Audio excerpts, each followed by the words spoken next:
Well, hello. Looks like nobody can find me because of my name change. All right, well, we'll give it a couple minutes, see if anybody shows up. I made some changes to the website today, and it may have killed it for everybody. Maybe. Oh, we shall see.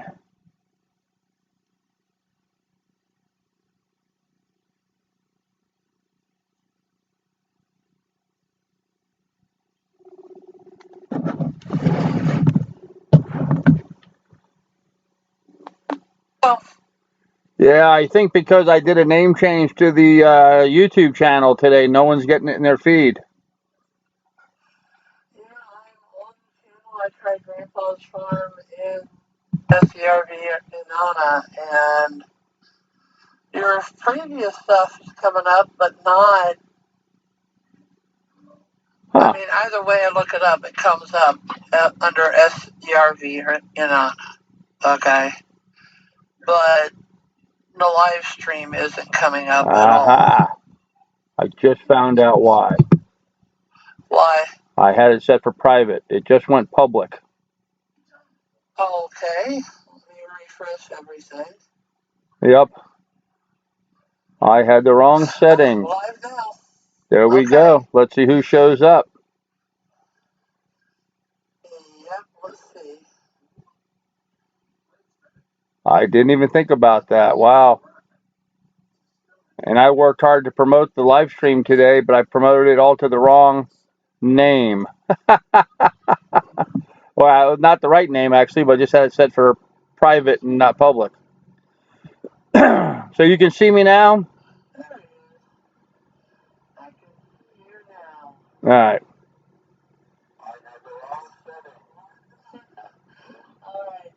All right. I'll talk to you later. All right, bye. Bye. Well, you know, life is a learning thing, isn't it? You know, we start at the bottom and we work our way up.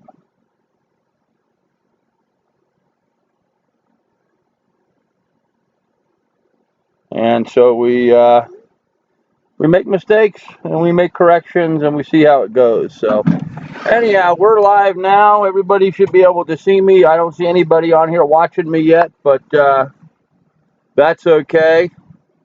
Sorry about the screw up on here, but apparently I had it set for private and not for public.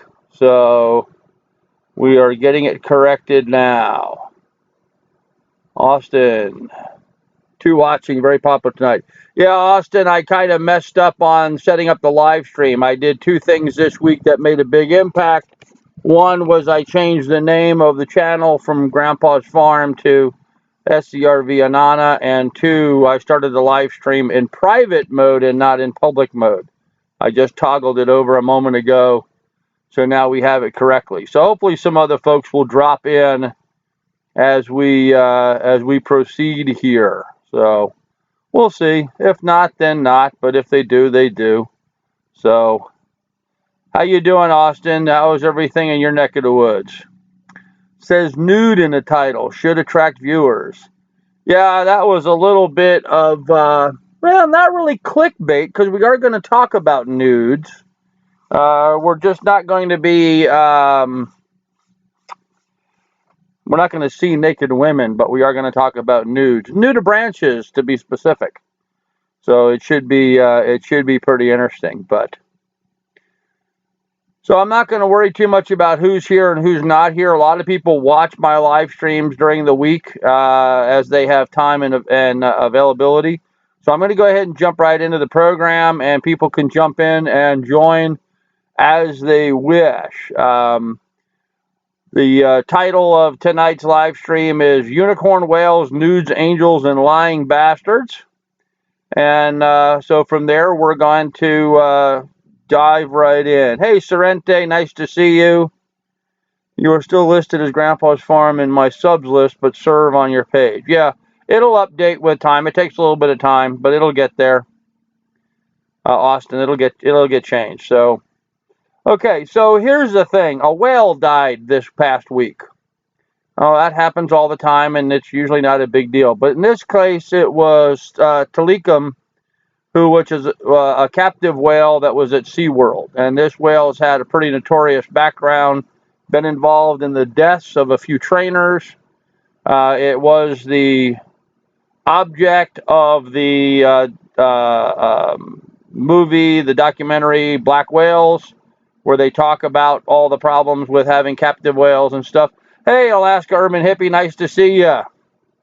Good to see you on here. Wow, I haven't seen you in a long time. And anyhow, Talikum died, age 36, which is fairly young for a whale.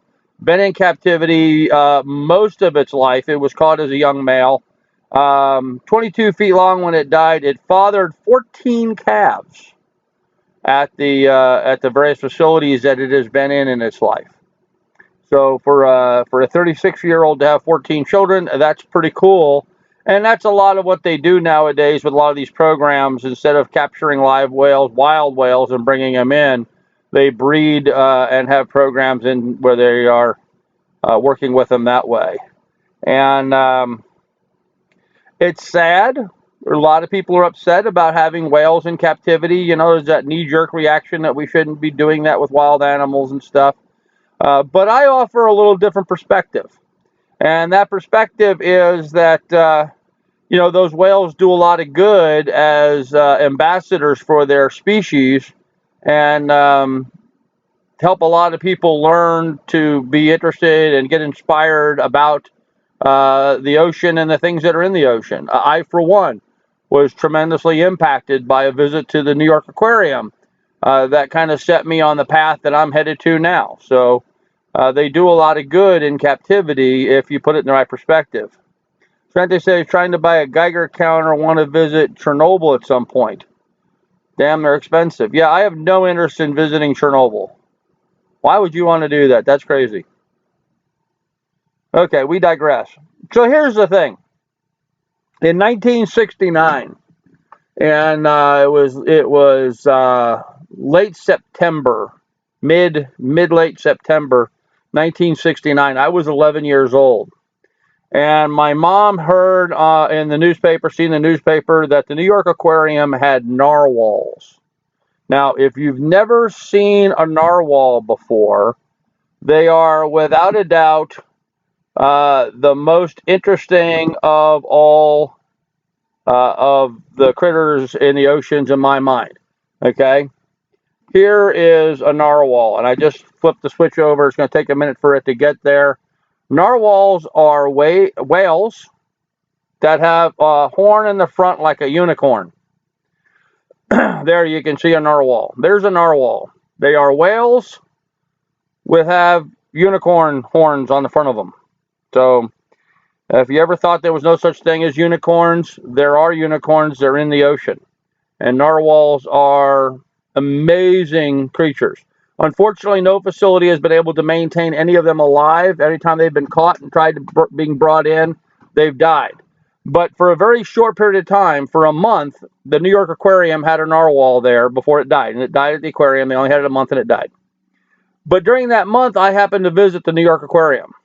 Now, I was already kind of into scuba diving and being under the ocean and all that because of watching the Cousteau movies on TV. But then to go to the aquarium and see this, I mean, a unicorn, right? This is a swimming unicorn. This is a really cool fish. And so it really helped inspire me into having a love for the ocean and the critters that are in the ocean. It's kind of what set me in that direction. And so, I offer up that when you go to facilities like SeaWorld and they have, these captured critters there, that sometimes these captured critters, can do some good. Now, I don't necessarily agree with them putting on the shows and stuff that they do, but that is a way of demonstrating the animal's intelligence so people can see that. And by seeing them swim around and getting splashed by them and all, it kind of is inspiring. It kind of inspires and motivates people. And I hate to think, between going to shows like this at SeaWorld or the aquarium watching shows like Cousteau, how many people that are alive today that are in the water fields, biologists or climatologists or anybody studying anything that's in the ocean. If you talk to all of them, and I've talked to quite a few of them, almost without exception, their original motivation was Cousteau or going to a facility like SeaWorld and seeing these whales jump. So it's sort of an interesting thing, and it's something that we should think about. Just because this whale was alive in captivity and it died does not necessarily mean it's just a bad thing. There's a lot of really good that comes out of that. And so as a society, we have to kind of balance, the good and the bad. We have to look at that and say to ourselves, is it worthwhile having those critters captive like that to motivate the folks? And it's not just to motivate the folks, but all these facilities are doing a lot of research, and there's a lot of ongoing research that's being funded by people that are motivated by going and seeing on these shows. So they do important work. Hey, Lady Hawthorne, welcome to the show. Glad to see you here. So anyhow, that's kind of my take on, the whale dying at SeaWorld. It's an unfortunate thing, but yet it was really a great thing. That whale, not only did it father 14 other whales that are now being used in shows, so it's expanding exponentially the reach of the success that it's having. But, so many people have been motivated and inspired by that. And if nothing else, had an opportunity to go to SeaWorld or someplace and hear somebody talk about how they were inspired. These handlers and the fish handlers and curators and stuff to talk about them and how much we've learned from them through observation by being able to have them captive like that. Is it the best situation in the world? No, it's not the best situation in the world, but it's the best that we can do as, humans. It's what we do. So let's see. Cheshire Canary says, I feel the same way when it comes to the elephants in the circus. Barnum and Bailey retired all of theirs. Yeah, but those elephants in the circuses are still doing a lot of good. I mean, they're inspiring people to care about Africa and the animals in Africa. So I think you have to look at both sides of this. Let's see. Alaskan Urban Hippie says, very true. I think Talikum is a bit different, though, because he had a history of emotional trauma and killing trainers. He was trained via abuse for a company to monetize him. And yes, that is true. And that is the bleak side of it. So let's hope in the future that doesn't happen going forward. And yes, he was involved with killing some trainers. And that's the risk you're going to have anytime you're dealing. I mean, they're killer whales. They eat seals, and humans are about seal-sized people. So, in fact, seals are bigger and smaller than humans. So we're in that size group and kind of body shape size. So it's not surprising to hear that they would kill human beings. Reminding you of those sad dog commercials. Okay, we're going to get to those sad dog commercials here in a little bit. Let's see, but they took all the elephants out of their shows, which I think is a shame. Yeah, I think it is a shame that they took all the elephants out of the shows. People need to see those up front because they're impressive, just like those narwhals. I mean, I was only 11 years old, and this was a baby narwhal, but it was still like, 12 feet, 14 feet long, and then it had this big long tusk out the front. It was very impressive for an 11-year-old boy. So I thought it was really cool. I mean, I think narwhals are just an amazing creature, and certainly makes you understand why we have unicorns today. So anyhow, I just wanted to clarify that I was motivated originally by Jacques Cousteau and seeing him, but having that impression of seeing a narwhal in the New York Aquarium, and fortunately that my mother paid enough attention, we got there and we saw it before it died because it was only there a month. It's made a big difference in my life and highly motivated me to go the direction I'm going now. So anyhow, with that said, that's kind of my take on Talikum and what happened with the whale dying at the museum. So there's my unicorn whales that I want to talk about. Now I want to talk about nudes. Yep, that's right. I want to talk about nudes. Specifically, I would like to talk about nudibranches. Now, if any of you out there know what a nudibranch is. Hey, Judy, nice to see you there, dear. How are you? Okay, these are nudibranches. Nudibranches are a variety of sea slugs, and they are amazing. Look at the phenomenal, absolutely phenomenal colors of these things. They are absolutely phenomenal in their coloration. There's a whole bunch of different ones. Like, as an example, this guy here is a beautiful nudibranch. And this guy here is a really bright looking nudibranch, but got all these weird, like, kind of thorny things sticking up on them. And then here's an idea, give you an idea how big these things are, how small they are, actually. There's a fingernail next to a nudibranch. So they are quite small. Some of them are quite large. I've seen some nudibranches that'll run as small as this guy here next to the thumb, to some that are 1.5 long. So they're different. Yeah, Austin brings up an interesting thing. Yes, neon signs saying "Eat me." Okay, yeah, they definitely are pretty. Look at this fellow. If you didn't believe in dragons, you could look at this fellow and say, "Yep, there's a dragon." And no, Sorrente, these are not sea cucumbers. Sea cucumbers are a different critter. These are nudibranches. The cucumbers are slightly different species, and I will get into them and do a thing on them later on. But the point is, what I wanted to touch to everybody here about is that nudibranches are really bright, colorful critters that we have under the ocean. I mean, they're just all kinds of colors and shapes and sizes.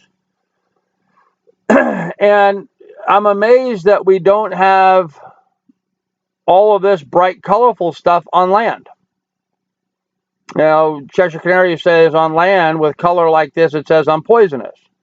And yes, but even then, our poisonous things that we have on land aren't this bright. They're not this colorful. And nudibranches are just one of the many very colorful things we find in the ocean. A lot of the tropical fish we see in the ocean are brightly colored, and yet a lot of those are not poisonous. They're just brightly colored. So why is it that we have so much phenomenal, beautiful color under the ocean, and why don't we have that on the land? I don't know the answer to that. So if you do, you're a better man than me, and I'd love to talk to you and find out why. But I find it incredible that there's all these really pretty things under the ocean that we do not have on land. So anyhow, that was just a point that I wanted to make. Now, I've been doing a lot of homework in preparation for my trip. I've been studying anchorages and routes and locations. I've also been studying up on the types of critters I'm going to find along the way, the different types of fishes and nudibranches and stuff. These nudibranches that you see here are all from the Pacific, so I will be seeing these in the first year of my travels, which is pretty cool, and I hope to be able to photograph them and videotape them for you guys and be able to put up some footage about them. I think they're pretty interesting little critters. It's amazing to me their life characteristics, their lifestyles, the way they move, the way they travel from point A to point B, the way they reproduce, the way their body works. I think they're just pretty neat, cool things. And man, there's so many different examples of them. So, okay, the next thing I wanted to talk about, which Rhonda, the Cheshire Canary, mentioned earlier, was squishies. And squishies is the next thing. Now, squishies are really called invertebrates. These are, here's an example of some Pacific invertebrates. These are like jellies and those sorts of things. Pretty amazing life cycles, pretty amazing histories. There are two different sexes. Some of them, however, are both sexes.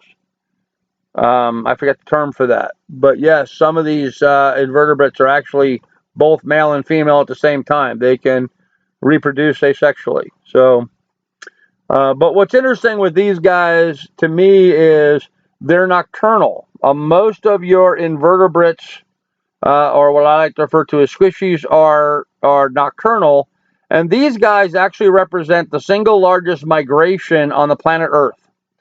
And their migration is simply up and down in the water column. They don't travel from Mexico to Canada. They travel from the bottom of the ocean to the top of the ocean, and they do that literally every night. So every night they're going up and down 5,000, 6,000 feet. That's like climbing a major mountain every night and then returning back down by morning. So they're pretty interesting fellows.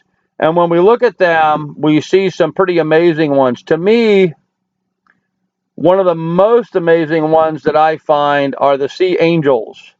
Um, Colididae, I believe, is the Latin word for these. And you can't look at this and not think to yourself that there are angels among us. This is a type of invertebrate that lives in the ocean. These particularly like cold water, actually. But this is a sea angel. And here's another view of a sea angel. You can look at these and you will find that these are you can't look at these and not think that angels exist, because these certainly look like angels to me. So pretty impressive, pretty amazing. Are those only found in abysses? No, not necessarily. At nighttime, you will find these up in the upper water column, as shallow as 30 meters, 30 feet to 30 meters. They tend to like to stay in deep sea areas, in colder water, but they will migrate up to within 30 meters to 30 feet of the surface. So 30 to 100 feet of the surface they'll come up to. And these are not necessarily found in coral reefs. These tend to be found just out in the open water. Gorgeous. I mean, just gorgeous. Absolutely pretty. Do all of them sting? No, not all of them do not sting. In fact, very few of them sting. Surprisingly, the majority of the invertebrates and the majority of the nudibranchs do not sting. I guess it's kind of like spiders on the ground. The majority of the spiders are not poisonous, but a couple of three are. The same thing can be said of these invertebrates. So, speaking of abysses, will you be visiting the Marianas Trench? Sorrente, I hope not. I hope I don't visit it. It's pretty deep. I might sail over the top of it. I certainly will sail over the top of it, but I will not be going down into the Marianas Trench, not unless I'm lucky enough to talk somebody into letting me go down in an ROV or some sort of submersible. So far, there's only been just a couple of people that have actually really gone down and explored much of the Marianas Trench. So it'll be interesting to see what happens. What kind of defenses do they have? Okay, well, their defenses are numerous. Some of them taste bad. So fishers have learned not to eat them because they don't taste good. Some of them, as you could see with the angels, they glow. They put off a light, and that light will put off a lot of fishes. They won't eat something that lights up like that. What other defenses do they have? It's about it. Some of them are poisonous, some of them emit light, and some of them just don't taste very good. Other than that, there's really not too much that's would motivate them to or would protect them from anything. Different fishes will eat them for different purposes. They are part of the food chain, like everything else in the world. In fact, these little angels, they're pretty small. They're pretty tiny. So they're not much of a mouthful, I guess. So they don't have a lot of defenses. They move up and down the food column. They eat even little tinier, smaller things than themselves, which is sort of an interesting thing. As you, I don't know, has anybody ever had fleas? Will your dog have fleas? Or have you ever had like a tick on you, or even a fly were to land on you? Or do you ever have lice in your life? The only really good thing about all those things is all of those things have bugs too. Flies have even tinier flies that land on them. And lice have even tinier lice-like bugs that land on them. And fleas have even tinier bugs like fleas that land on them. So it just keeps scaling down and down and down and down. So as we define stuff. In fact, one of the most interesting instruments I'm going to be taking with me in my travels is a video microscope. So we can look at some of this really tiny stuff and videotape that and be able to do a story on them. So yes, all the above. Not sure what you mean by that, Judy. Yes, all the above, but okay. Let's see what else we have here. On land, slugs turn up soil and clean up carrion. Do they do that in the ocean? Yes. The sea slugs do clean up the reefs. They eat algae and stuff that form on the reef, so they are good. Some of them are good for the reef. Some of them aren't so good for the reef. But for the most part, yeah, they're cleaners, and they do a pretty good job of cleaning up all the stuff that shouldn't be on there. So yes, they do. Some of the other bigger bugs also do that. Shrimp obviously do a lot of cleaning. Lobsters do a lot of cleaning. Slipper lobsters do a lot of cleaning. There's a bunch of cockroach-looking bugs. They actually do a lot of cleaning. Much like cockroaches do. I know that sounds gross, but you leave food around, cockroaches go around and pick up and eat up and clean up all the food. That's what they kind of do, because then they leave their droppings, which we find disgusting, but kind of what their job is. So yes, the slugs do some cleaning on the reefs. The invertebrates, not so much. The nudibranchs do. In fact, in one of the video clips that I showed, you can see a sea fan moving back and forth. And on that sea fan, you can see track marks going up the sea fan. And that's actually where a nudibranch has worked its way up the sea fan and has been eating the algae off of it and cleaning it. I hadn't thought about bringing that up, but if you go back and look at some of my underwater footage from the BVI, you'll see a nudibranch in there on a coral. And darn, I should have had that with me. I could have played some of that here tonight, but oh well. And by the way, I don't know if you guys noticed, but my video quality, my picture quality should be better, and my speed should be better. Is anybody noticing any improvement in the feed? Because the phone company, in their ultimate wisdom, was able to upgrade my upload speed this week. So I went from only having 700 kbits of upload speed to, I was supposed to have 2 meg. Last speed test I did just before starting this, we were at about 1.5 meg upload speed. So it should be a little bit better quality. Yes, it's a lot better. Good, Austin Strente, thank you. Cool. Well, I'm glad to know it's better. At least now when I put up pictures of stuff, you can see what the pictures are. Before, I think when I tried doing that, you couldn't understand or see anything. It was too pixelated. So hopefully that's a little bit better. It looks like a soft focus, otherwise much better. Yeah, and there's really nothing I can do about that soft focus thing. I don't understand why it does that. My feed that I see going out on my live stream program looks crisp and clear. But then when I see it play back on the screen, I can see it's a little pixelated and degraded. So I really don't know why that is. Maybe if we go back and play it afterwards, and we might be able to turn up the, go to the little gear thing and change the feed up to high def or something, and maybe that would improve it. So we'll see. Alaskan Hippie says she can see everything clear. Very good. Very good. Good to know. Okay. Okay, well then, the last thing I wanted to get into today was lying bastards. And it's really completely off topic, completely outside of everything else that I wanted to talk about today.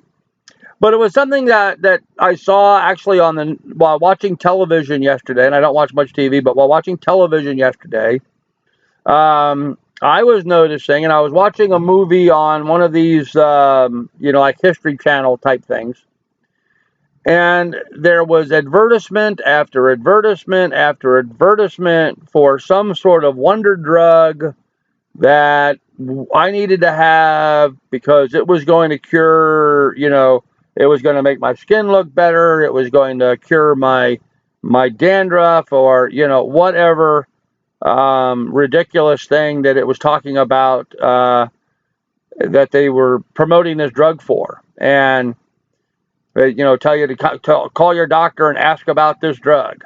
And then they would go off and they would list all these things, So if you want this drug to clear up your complexion, you're buying a drug that can make your feet fall off and make your penis shorter and your boobs sag and, could cause death and your hair's going to fall out and you're going to have, rectal problems. And they list all these horrible, nasty things that this drug can do as a side effect. But then tell you contact your doctor about it. And I got to thinking about this a little bit. And I got to thinking, I don't go to the doctor very often. Let me start out with that. I don't doctor for anything. There's nothing I'm physically, I don't take pills every day for anything, okay?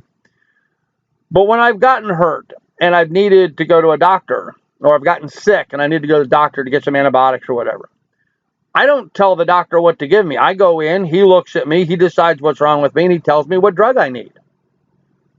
That's how that works. I've never in my life gone into the doctor and said, hey, doc, what do you think about Prozac 827? Maybe I should be taking that. I don't ever do that because I don't have a clue about any of these drugs. So why is it nowadays all these drug companies want us to go into our doctor's office and ask about Prilosec or, I don't know, whatever the drug is that they're trying to sell? Why is it we should go into a doctor's office and ask them about a drug? And so the question evolved with me a little bit, and I got to thinking, why would they want us to do that? Well, you know why? Because if you walk into the doctor's office and you ask about a drug, you absolve the doctor of liability of giving you that drug.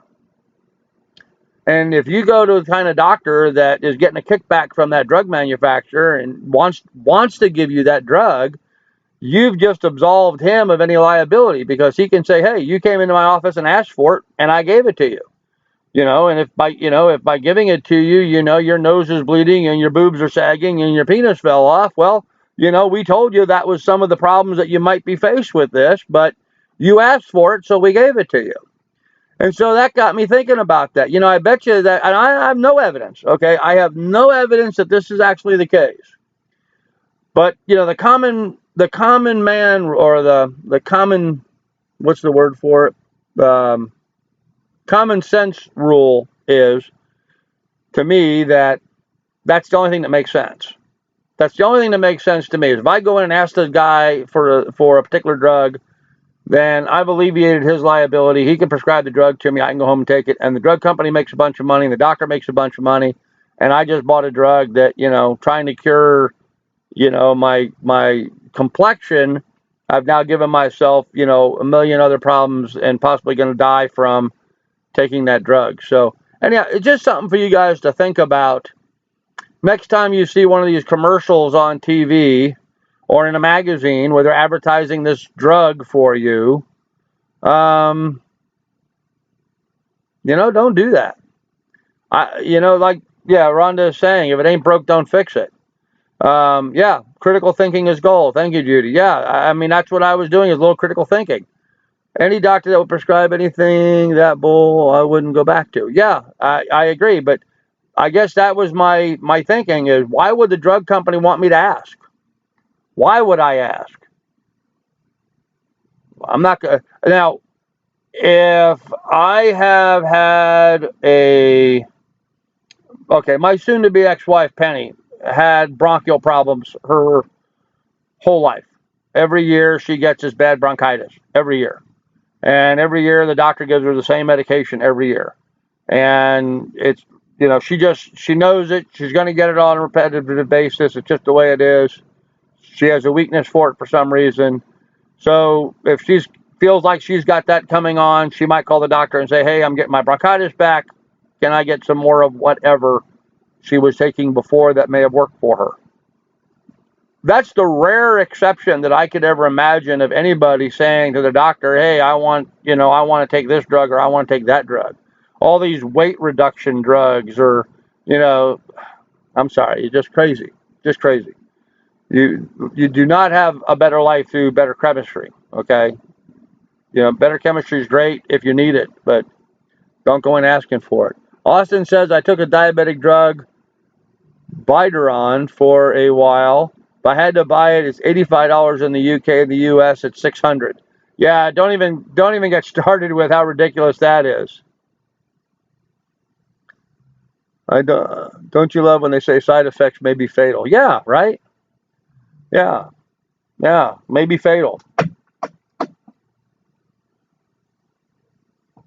That what's that little blue pill that they advertise that all the men are supposedly taking nowadays? What's it called?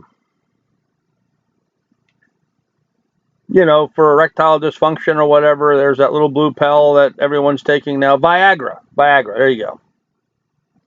I've not ever had Viagra. Yes, thanks, Renty. But I've had people tell me that one of the side effects of it is you can die from it. I'm sorry, there's no erection in my life worth my life. Weird. When in Mexico, over the border, go get prescription filled, no refills or prescriptions needed. Yeah, a lot of that in the Caribbean too, Judy. There's a lot of places in the Caribbean. When we were down there, my daughter hurt her arm, and she ended up getting some kind of a weird, like blood bruise in her arm. It was weird kind of thing. And we went to the doctor there, and they gave her drugs, prescription drugs, and we just went into the store and bought them. There was no like slip or anything. The doctor just wrote out what we needed. It wasn't a prescription. It was just the names of it. And we went in the store and bought them. Just like that. We could have bought anything we wanted to there. So, as it should be. So, let's see. If a drug company can't get buy-in from the legit educated medical community and get doctors to prescribe it, drug companies are trying to get desperate people to endorse it via marketing. Well, sure. Yeah. I mean, anytime they're trying to sell you something, that's what advertising and marketing is. They're trying to sell you something. Whether you need it or not, they're trying to sell it to you. No, actually, Rhonda, it was not a hematoma. It was some sort of weird, I don't know. I don't know exactly what they called it, but it was not a hematoma like what we think of. So it was like some sort of under the skin infection type thing. Because it didn't come through the skin. It was underneath the skin. It was subcutaneous. And it was a big patch. It was a patch about 3-4 inches long and an inch and a half, 2 inches wide, kind of a amoeba shaped, blob shaped thing. So it wasn't like a bruise where she got hit by something either, because she said she doesn't remember ever getting hit by anything. It just appeared on her arm. So, and the funeral parlors in business apparently. Yes, right, and the funeral parlors. Yep. Yeah, the drug companies, big drug is just trying to make lots of money. So anyhow, those are the lying bastards I wanted to talk about. I wanted you guys to do a little critical thinking about these drugs being prescribed to everybody. So and so there you are. That's kind of the things I wanted to talk about today. Unicorn whales, nudes, angels, and lying bastards. And I got it all done in 40 minutes. Go team. Let's see. And when my doctor does prescribe me a medicine, it's always on commercials. It always scares me knowing the side effects. Yeah, Sorrenti, actually, if you read the side effects of most of these drugs, they're pretty scary. They really are. I'll stick with herbs. Okay. So anyhow, those were the things that I wanted to touch base. So did anybody want to talk any more in detail about any of those things? About the whales or the pelagic invertebrates, the nudibranches? Or shall we just beat up on the pharmacists and the doctors for a while? What else is new and exciting in your lives? How's your week been going? I'll tell you, up here it's been cold. It's been in the minuses. I mean, the highs during the day have been -4, -5, -11. It's been really cold, so we're not doing anything outside right now. Geese finally left today, so I'm gooseless. I just have the 2 pigs I got to do something with, but I don't know what. I have no room in the freezer for them, so I don't know what to do. I had some friends of mine. I have actually called them up and offered the pigs to them, so we'll see. Maybe they'll take them. 2 feet of snow. Yeah, you guys are actually getting more snow in the lower 48 than we have up here in Alaska. We got snow about a month or so ago. I have about a foot of snow. I'm looking outside right now. I'd say we probably have 9 inches, 10 inches of snow on the ground left. And that's it. That's all we have. Normally we have 3 or 4 feet up here. So we have hardly anything. Hello, Christine. Better late than never. How are you, darling?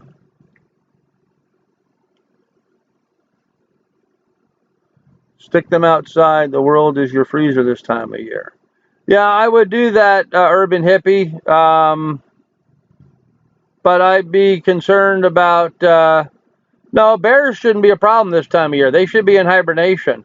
It's the weasels and stuff that would get into them. The magpies, the ravens, and the weasels. Maybe if I had some sort of a vermin-proof box to put them into, that might work. But I don't know. Yeah, all the bears should be hibernate. Should be hibernating. Doesn't mean they are. It means they should be hibernating. So, although I've not seen any. In fact, I haven't seen anything since we got snow on the ground. I haven't seen a moose. I haven't seen a ptarmigan. I haven't seen a grouse, coyote, fox. I haven't seen anything on our property. And with the snow on the ground, they're easy to see. There'd be tracks. The only tracks I'm seeing on the property are mine and Lily's. That's it. Nothing. Yeah, magpies just get into everything. They tear up everything. I actually went grocery shopping the other day, and I bought some stuff for the freezer that I didn't have room for. So I hung it up on the front door bell. I just left it in a plastic bag and hung it on the bell, figuring I would eat it the first day. And the magpies were already pecking at that bag, trying to get the stuff inside. So literally in one day, they found it and were trying to peck in there and get at it. So yes, Lily's being very good. Actually, she's asleep. She's snoring away out cold. Yep. In her crate, snoring away out cold. She had a busy day today. We went out and we moved some burn barrels around. I fired my Glock today, shot my barrel to pieces today, which of course I needed to do to ventilate it for good burn. The 55-gallon drum, ran a couple clips of 10mm auto through and ventilated the barrel. Man, I'll tell you what, those 10mm bear rounds that I bought, I shoot a 55-gallon drum, they go inside, make a hole in one side, make a hole on the outside. So I get 2 holes in the barrel for every shot. So they work pretty well. I was real impressed by them actually today. I did have a round jam on me. Actually, 2 rounds jammed on me. Did not feed well. So I was a little upset about that. But guess I'll have to check my oil and stuff. Sucky has been my last 2. Talk my repeat groundhog search.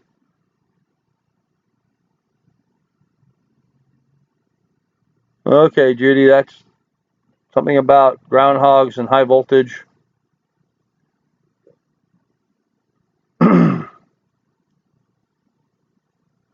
Actually, Rhonda, we tried to talk about New Year's resolutions and nobody offered up any of them. Nobody. Not one of the viewers had enough guts to say this was my New Year's resolution. So they all chickened out.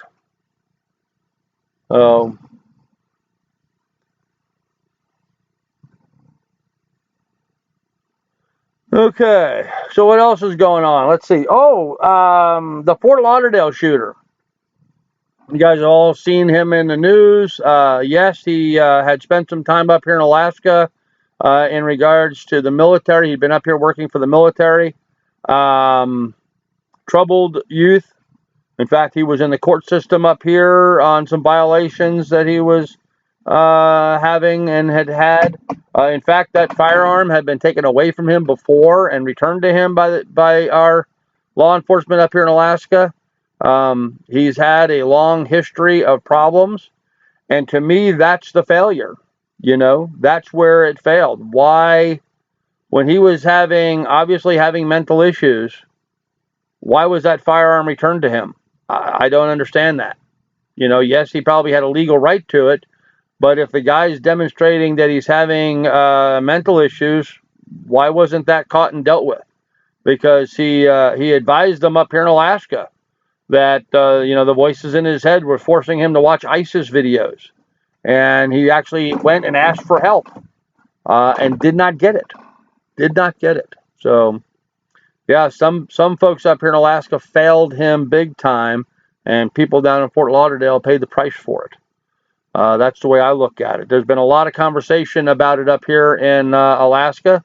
A lot of people are upset about what happened. A lot of conversation, obviously, going on about it. Some hope that maybe our law enforcement, state troopers and stuff, start thinking a bit more about it and coordinating with the military. But see, the problem is he was military, and so there's a real problem with dealing with military people off base. And then, of course, was he military or was he contract? They say that he was not really in the military, but he was in the military. He was discharged, not well, but he was discharged, and he came back as a contractor. I don't know. There's a lot of conversation going on, a lot of rumor and innuendo at this point. Just pretty sad state of affairs.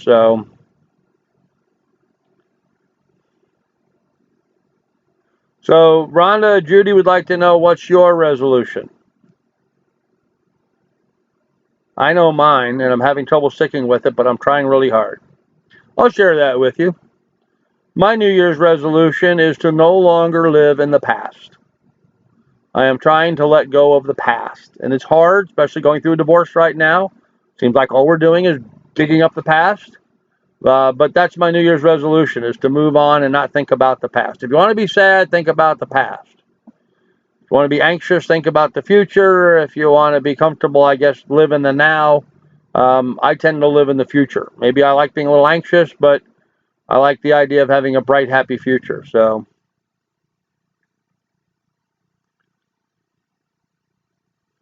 I love myself more for who I am, take more chances. Oh, there you go. And be more organized.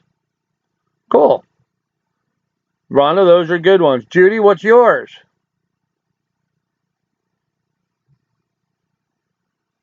I live in the future. I hate it. It gives me too much anxiety. Yeah, I am a, plan your work your plan kind of person. I always have been. It's just the way I've been brought up and the way I've lived my life. I find that when I have periods of great success, it's when I am applying and working hard at working the plan that I've developed, and I've developed a good plan at that time.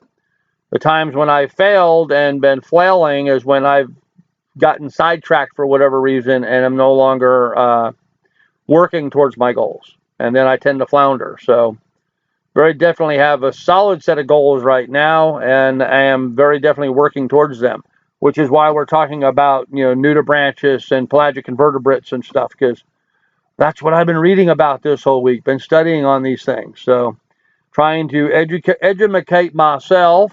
That's right, I said educate myself, so I can do a better job for you guys. Once I get out sailing and cruising, I might know a little bit more about what I'm talking about. So that's what I'm trying to do.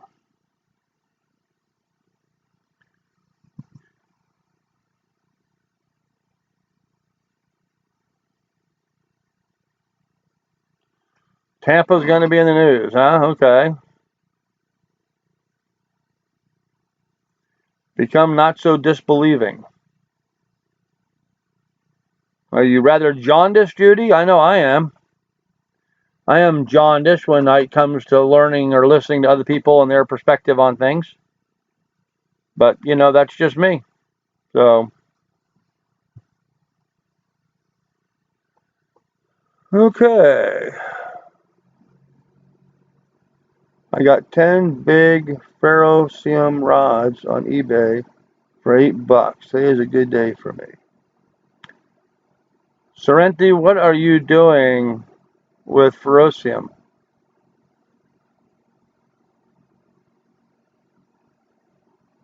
I don't even know what that is. What is ferrocium, Sorrenti? I'd be interested to know what that is. Rhonda, really? You want to do a random act of kindness every month? That's all? I do random acts of kindness at every opportunity I find an opportunity for one. Although I must admit, I passed on one at the store here just the other day. I got behind a lady that was in the register line in front of me, ringing up clothes, and she had a baby with her, and she was buying her groceries and did not have enough money at the end of, by the time they rang it all up, she didn't have enough money for everything. And one of the items she was buying was cigarettes and milk and cereal and stuff for the kid. And she was like $20 short, and I was just going to give her the $20 for it. But rather than put the cigarettes back and buy the good stuff for her kid, she bought the cigarettes and left the milk and cereal there. And maybe it was wrong of me, maybe it was right of me, but I decided just to keep my mouth shut and ignore it. So I did not help her out, which normally I would have. And I'm kind of mad at myself for having not helped her out. Maybe I should have for her kid's sake anyway. It just ticked me off that she put back milk and cereal and kept cigarettes. Just ignorant.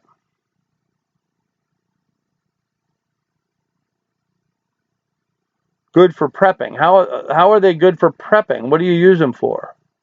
For starting fires, it's kind of like flint and steel. Huh. Okay. I was right, Rhonda? Okay, good to know. You would have gone through the same thought process. Yeah, hippie. What do you do in that situation? You want to help out, and there's been a number of times I've had people in line in front of me or whatever, and I've bought some stuff. I've actually gone through the checkout and seen the guy come up behind me, a local guy up here that I know is a bit of a bum. I think he lives out of his truck. I don't think he has any money. But I was grocery shopping, and I looked over, and he was picking up some bare essential kind of stuff for himself. And he wasn't paying attention, but I slipped the cashier an extra 20 and said pay for his groceries too. And just to help him out. So I told her don't let him know it was me. Only once a month because I want to make sure it's appreciated. Huh.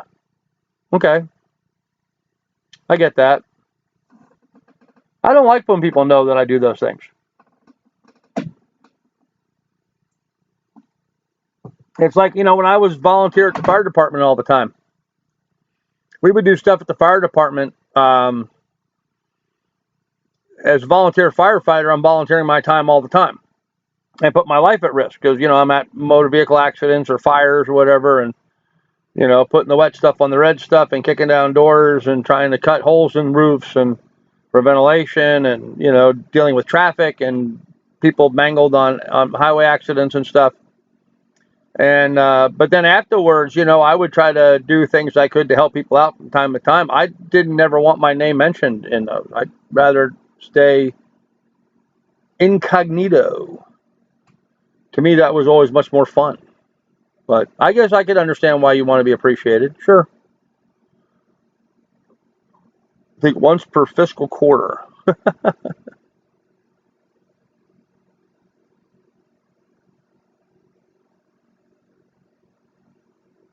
Teens, not. Oh, okay. Muppety teens, yeah. Yeah, teenage kids today, man. I've been watching some of this hate stuff going on, these hate crimes. I mean, come on, people. Some of these kids need a good spanking, It seems like when we stopped spanking kids is when our society started going to hell. Hell, we need to go back to spanking these guys as children.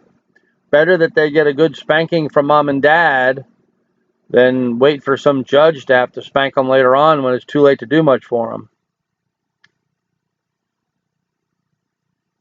Well, I understand that, Rhonda. Yeah, I understand that. Yeah, sure, sure. Yeah.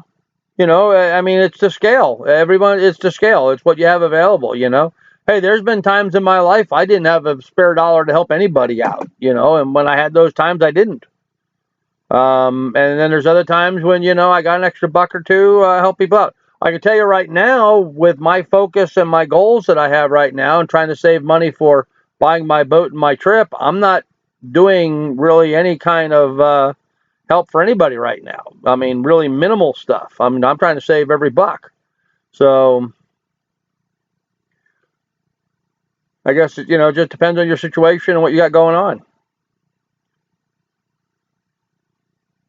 Yeah, I agree, hippie. Yep. Yep. Parents should not be afraid of discipline in public.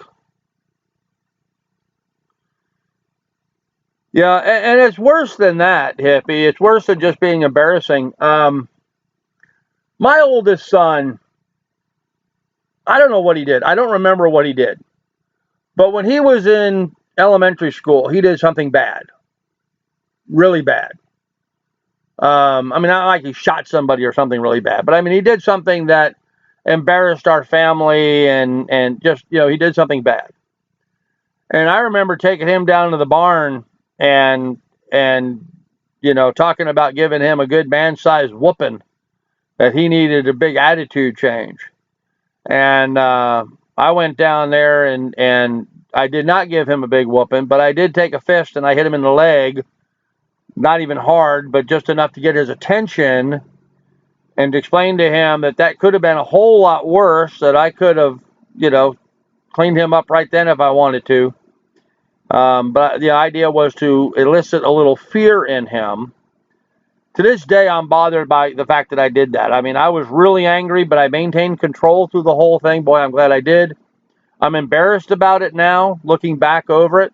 But it did have a big impact in him, and it straightened him up, and we had little to no problems with him going after that. At least I didn't. So, I don't know.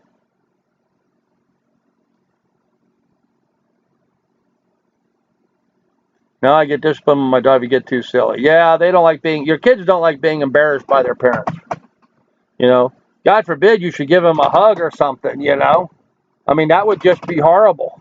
To go ahead and give your kid a hug before they go to school. Oh my gosh, you might as well have, you know, pulled their underwear down in front of all the other kids if you did that. Yeah, he still remembers that learning moment. In fact, we've talked about it subsequent to that. He now has two sons that are getting to be about that age now, so he knows, he understands now. It's like so many things in life.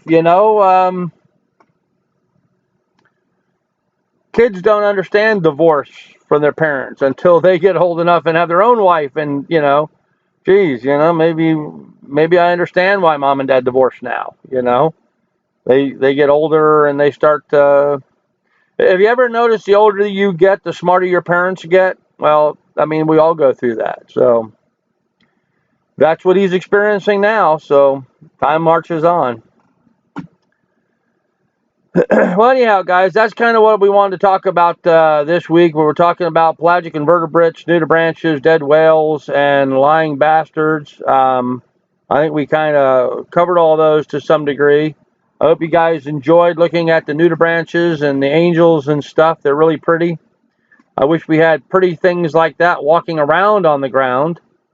Aside from some ducks that I can think of, or that are really pretty colored. Pheasant, maybe. There's really not much walking around on the face of the earth that can hold a candle to the pretty colors of the fishes in the oceans. So I don't know why that is, but it is what it is. And I am really looking forward, I'm really looking forward to spending my next decade amongst those really pretty fishes.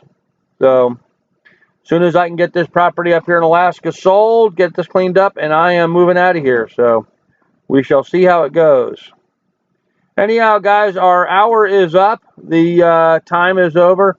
Butterflies, Judy, butterflies can run a close second, But again, look at here. Look at.